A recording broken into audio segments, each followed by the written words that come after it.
morning. Welcome to my channel, The Life of Nina. Today is our Friday devotional, and our lady today is Esther. She's found in the book of Esther, chapter 2, verse 7. I'll go ahead and start reading that from the Bible. And he brought up Hadassah, that is, Esther, her uncle's daughter, for she had neither father nor mother, and the maid was fair and beautiful, whom Mordecai, when her father and mother were dead, took for his own daughter. Okay, we'll see what the journal has to say this morning. Hope everybody's having a good day. Displeased with his queen, Vashti, King Xerxes of Persia put her aside to seek out another. After a nationwide search, his eye lit on a woman who had been exiled to his land. But Esther never told the king about her Jewish family background. Perhaps Xerxes' Find a Queen contest was fun. With many other girls, Esther was brought to the court and given beauty treatments.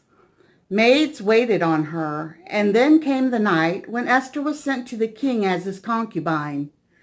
Though he is never mentioned in this book of the Bible, God certainly guided Esther's life, for of all the women, she was most attractive to this far from virtuous king, Xerxes. I said it wrong earlier. Xerxes made her queen. In time, Esther's cousin, Mordecai, uncovered an assassination plot against the king, but instead of honoring the Jew, the king raised his courtier Haman to the highest position among the nobles. When Mordecai refused to bow down to Haman, the king's favorite hatched a plot to rid himself of Mordecai and the Jewish people. Haman got the king's unwitting approval to wipe out his queen's race. Mordecai revealed Haman's plan to Esther and told her to go to the king, since anyone who approached the king without invitation could be put to death, and Esther had not been called for a month. The queen feared for her life.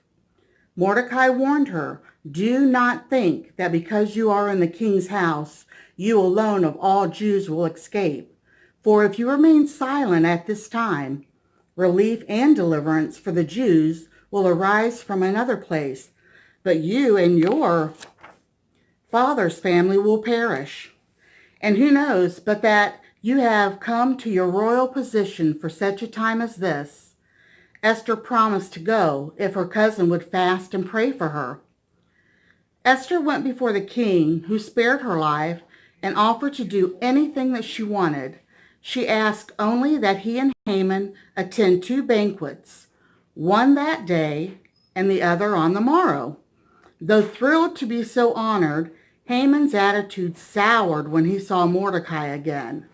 A furious Haman ordered a gallows built for his enemy. That night, an insomniac Xerxes had the record of his reign read to him, and discovered that Mordecai had never been rewarded for his faithfulness. In an amusing turn of God's plan, the king asked Haman what should be done to someone the king wished to honor. Haman, assuming that person was himself, suggested a kingly robe and a royal horse be brought, and that a nobleman lead the honored man through the city, declaring why the king was honoring him. What a shock to Haman when he was the nobleman commanded to honor Mordecai that way. But Haman had to obey. When Haman attended the queen's second banquet, Esther revealed the plot to the shocked Xerxes.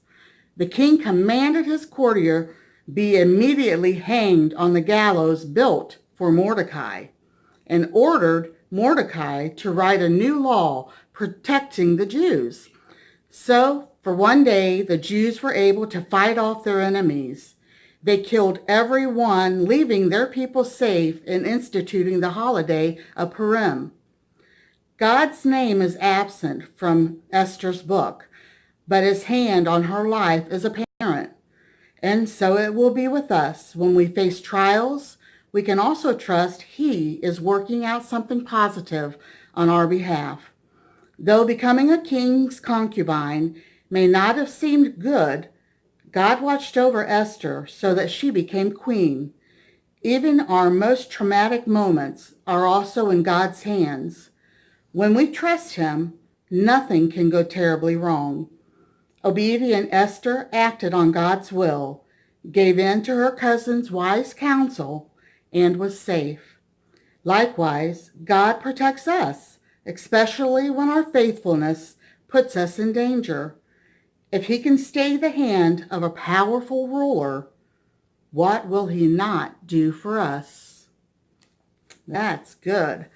I did want to tell you guys that I had notes in my Bible about the gallows that were created in evil, and it turned around and they ended up using it to put, his name just, Haman, to put Haman on. They were actually a pointed pole, and they would take the body and let it slowly fall down. The notes from the lessons that I had in my Bible says it was through the body. So I don't know if they were laid on it sideways or if they were laid or put on there as like a standing position. I would say it's probably sideways, but I don't know. They wanted pain, so it could have been in the standing position. But boy, that would be a horrible way to die. All right, that is it for our little lesson today. It's going to be a short one, and I've got some things I have to get done today. So I just want to leave you guys with that little devotional journal and the lesson about Esther and how God turned all of the things that were bad for her into something good for her. So that's how he does in our lives also. So everyone have a blessed Friday, and hopefully I'll see you tomorrow. God bless. Thanks for joining me today.